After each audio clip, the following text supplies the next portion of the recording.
Hi friends, എല്ലാവർക്കും എൻ്റെ പുതിയ വീഡിയോയിലേക്ക് സ്വാഗതം. ഇന്ന് ഞാൻ എളുപ്പത്തിലൊരു പുട്ടാണ് കേട്ടോ ഉണ്ടാക്കിയിരിക്കുന്നത്. ഗോതമ്പ് പുട്ട്. രാവിലെ തന്നെ നമുക്ക് പെട്ടെന്ന് ഉണ്ടാക്കാൻ പറ്റിയ ഒരു പുട്ടാണ്. നല്ല ഹെൽത്തിയാണ്, നല്ല ടേസ്റ്റിയാണ്. എപ്പോഴും നമ്മുടെ വീട്ടിലുണ്ടാവുന്നതല്ലേ ഗോതമ്പ് പൊടിയൊക്കെ. അപ്പം നമുക്കിന്ന് രാവിലെ എണീറ്റു പെട്ടെന്ന് നമുക്ക് എന്തെങ്കിലും ഒന്ന് ബ്രേക്ക്ഫാസ്റ്റ് പെട്ടെന്ന് ഉണ്ടാക്കണം എന്ന് തോന്നി.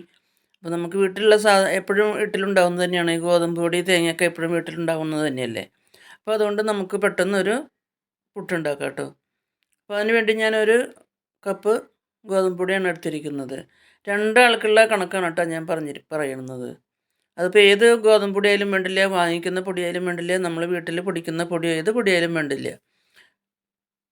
അത് നമുക്കൊരു പാൻ ചൂടായപ്പോൾ അതിലേക്ക് പൊടി ഇട്ട് കൊടുത്തു കേട്ടോ. അപ്പോൾ ജസ്റ്റ് ഒന്ന് നമുക്കൊന്ന് വറുത്തെടുക്കണം.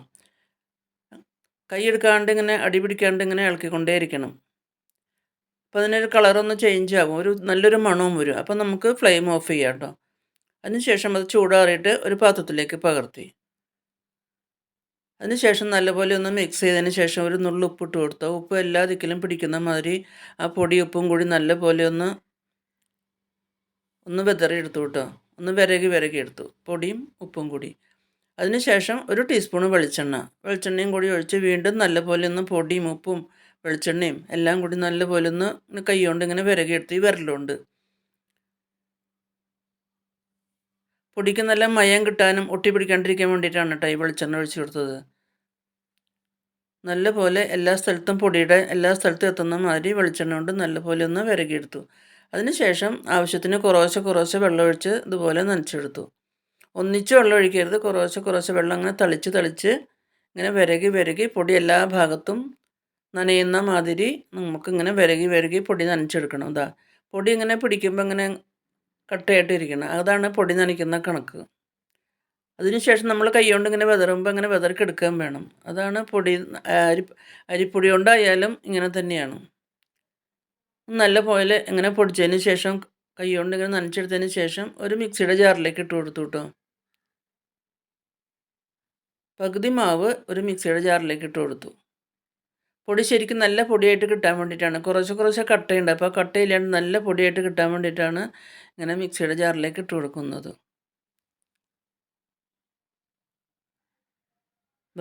പകുതി പൊടി ഞാൻ മിക്സിയുടെ ജാറിലേക്ക് ഇട്ട് കൊടുത്തു. അതിന് ശേഷം ഒന്ന് കറക്കിയെടുത്തു കേട്ടോ.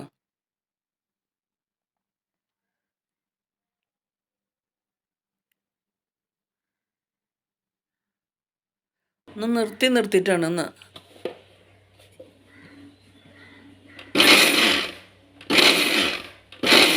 നിർത്തി ഒന്ന് പൾസ് ചെയ്തെടുത്തു. നല്ല പൊടിയായിട്ട് കിട്ടി കേട്ടോ.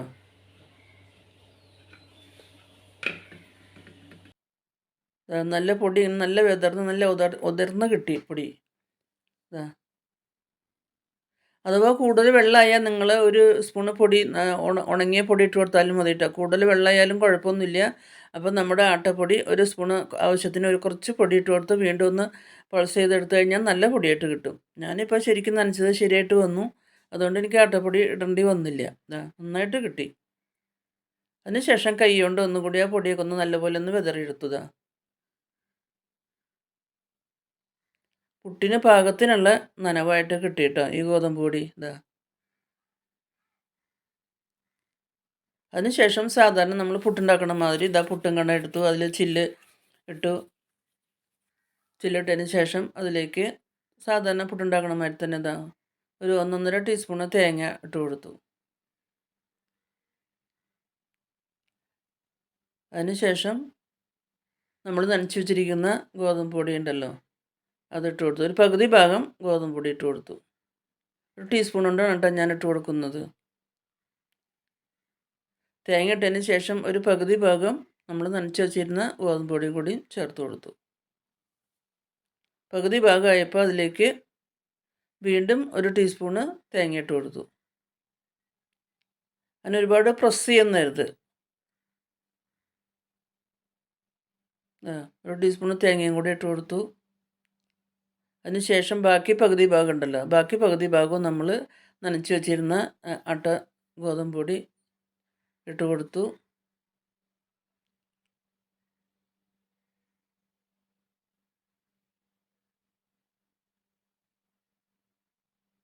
അങ്ങനെ വെതറി വെതറി ഇട്ട് കൊടുക്കണം. പ്രസ് ചെയ്യരുത്.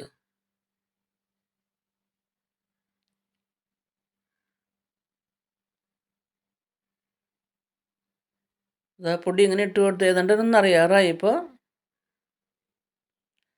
അതിൻ്റെ മുകളിലേക്ക് വീണ്ടും ഒരു ടീസ്പൂണ് തേങ്ങ വെച്ച് കൊടുത്തു. ഇതാ അതിനുശേഷം അടച്ച് വെച്ച് പുട്ടും കുടത്തിൽ വെള്ളം തിളപ്പിക്കാൻ വെച്ചിട്ടുണ്ടായിരുന്നു അടുപ്പത്ത്. അപ്പോൾ അതാ വെള്ളം നല്ലപോലെ തിളച്ചിട്ടുണ്ടായിരുന്നു. അതാ പുട്ടും കുറ്റി വെച്ച് കൊടുത്തു. അതാ നല്ല പോലെ ആവി വരുന്നുണ്ട് കേട്ടോ. നന്നായിട്ട് ആവി വരുന്നുണ്ട്. നല്ല പോലെ വെന്ത് കിട്ടി. 2 മിനിറ്റ് ഇങ്ങനെ ആവി വന്നതിന് ശേഷം നമുക്ക് പുട്ട് അങ്ങനെ കുത്തിയെടുക്കാം കേട്ടോ. ഇതാ നല്ല പുട്ടായിട്ട് കിട്ടി കേട്ടോ. ശരിക്കും നല്ല റെഡി പുട്ടായി. സാധാരണ പുട്ടിൻ്റെ മാതിരി തന്നെ. അപ്പോൾ വീഡിയോ എല്ലാവർക്കും ഇഷ്ടമായെന്ന് വിചാരിക്കുന്നു. പുതിയൊരു വീഡിയോ ആയിട്ട് നമുക്ക് വീണ്ടും കാണാം.